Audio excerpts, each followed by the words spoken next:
G'day, today I want to talk about something different and discuss a few Game Boy puzzle games I've been playing. These titles aren't talked about enough, so without further ado, let's get on to the first one. Bubble Ghost is a game that uses simple mechanics to create a fun challenge. Your goal is to help this little ghost guide his bubble through 35 difficult stages. He's invincible and can move freely about the screen, while blowing air on the bubble causes it to move. Obstacles include spikes, fans, candles and insects, although the worst obstacle by far are the walls. Passageways become very narrow and it's a real challenge trying to keep that bubble from going too far. Perhaps B could have been used for more precise movements. The trick is in finding the right angles of approach while you adjust Ghosty's position. One charming aspect to this game are the little moments of interactivity you come across here and there. Trumpets must be tooted, candles blown out, and fans turned on and off. You can make this elephant happy, or cause a spider to fall out of its web. It's really fun probing each screen to see what can and can't be done. The visuals are easy on the eyes and possess that old Game Boy charm, and though the music is initially catchy and awesome, after a while it grows tiring and it'd be nice if there were a few more tracks to enjoy. Overall, this is a game perfectly suited to the host platform, and with buckets of charm and an original premise, comes highly recommended.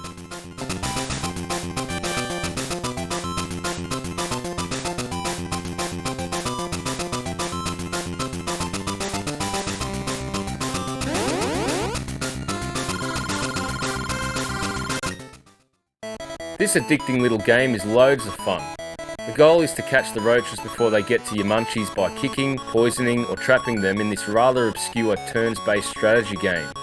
Kick the shit out of them roaches.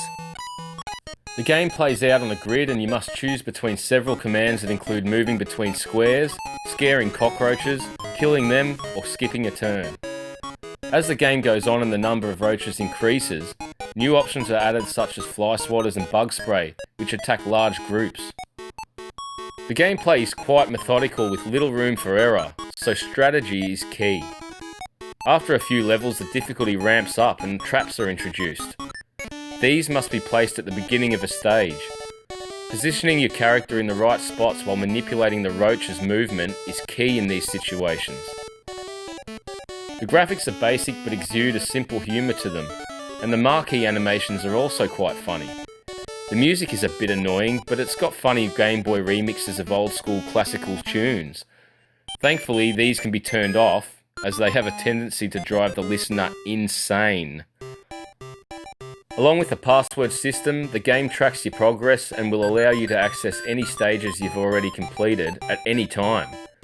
The player also has access to solutions for every single puzzle. Now that is handy. With over 100 levels of addicting gameplay, this beast of a challenge will have you screaming. In a good way.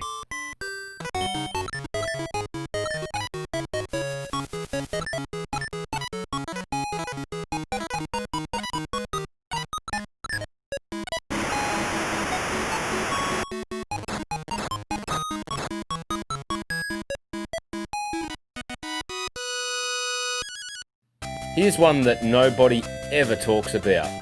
Burning Paper is a Japan-only puzzler that's original in every way imaginable. Thomas Light's brother, let's call him Gibson, has been doing weird experiments in the city. After a disastrous accident, he engineers a cute little robot to help clean up the mess and stop the monstrous insects from climbing buildings around the world.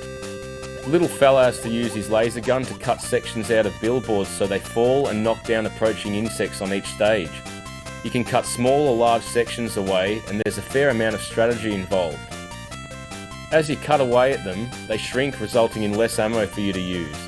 Some bugs fire projectiles and climb onto the roof. Avoiding those while you manage crowd control becomes a delicate balancing act, especially on later stages. Items can be found that offer various ways to slow the enemy down, such as bait and robot helpers that attack for you. There's even an item that will replace the billboards you've cut down. Speaking of enemies, they are all awesome and there is a fair amount of variety in there. You got the simple critters that climb from the bottom, but then you get the birds that fly from side to side. Then there's the weird globular eyes, erratic frogs, furtive mice, the list goes on. All of them must be dealt with in a specific manner, and the combination of different enemy waves always keeps your little robot on his toes. There are even some pretty epic boss fights and bonus levels which really work well and spice things right up. Beating a boss grants permanent upgrades like increased armor and strengthened weaponry. It's got a charming art style while the music has that old school Game Boy feel and is catchy as hell. Developer G Amusements really spent time coming up with something original, and you can see the quality in every little animation and sound effect.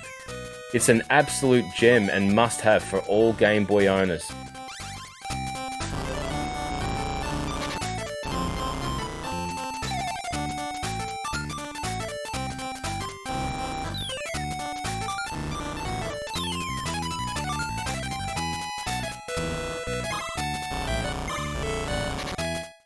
And here we are, the last game on our list and an absolute sleeper hit. Produced by none other than Shigeru Miyamoto Bike, it's an action puzzler with an emphasis on exploration and collection. The awful farmer Jinbei has kidnapped Muddy the Mole's wife and kids. Yeah, I don't care if they took his vegetables. That's horrible. The goal is to beat each single screen puzzle by dragging or kicking a giant ball and using it to smash the exit. This is complicated by terrain, enemy movement, and the fact that Muddy can only pull or push it in a straight line. Another layer of strategy is added by allowing him to dig underground to get past certain obstacles and find secrets, although doing this creates holes that can trap the ball. Muddy can sit inside holes and throw the ball over his head or roll it forward to destroy enemies. It's a brilliant concept that has been used to its fullest here. The 8 huge worlds can be tackled in any order, with the exception of the first and the last, and these contain over 170 challenging puzzles. Each world has a 100% completion rating, with a number of items to find, along with a bonus stage that allows Jinbei to be a complete arse. Searching each world for these extras is satisfying, and it's fun reading all the messages that Grandpa Mole leaves for you. He even stops by from time to time to heal Muddy up. Must be feeling guilty about his inaction earlier. There are some fantastic bosses to fight. Here we have Kangaroon, who must have these pins placed underneath him. And here's Sundays, who has to be knocked into the water, and Funtun, who seems almost invincible. Having boss fights like these adds some much needed variety and breaks up the constant puzzling with some action. Being a first-party Nintendo game means this has all the bells and whistles with beautiful pixel art, fantastic animation, high-end catchy tunes and gameplay to die for. All the characters are super cute and look great, especially on a Super Game Boy. It's just so Nintendo-y and oozes personality. I loved this game as a kid. I've still got it complete in box. It's one of the most overlooked Game Boy titles out there and I can't recommend it enough. Alrighty, so there you have it, some of the most overlooked and underrated gems on the Game Boy. There is plenty more where that came from, so if you liked the video, give it a thumbs up and subscribe for more. Let me know what your personal favourites are in the comments. If you haven't played any of these yet, then my advice is to get onto them. Take care, have fun, and I'll see you in the next one.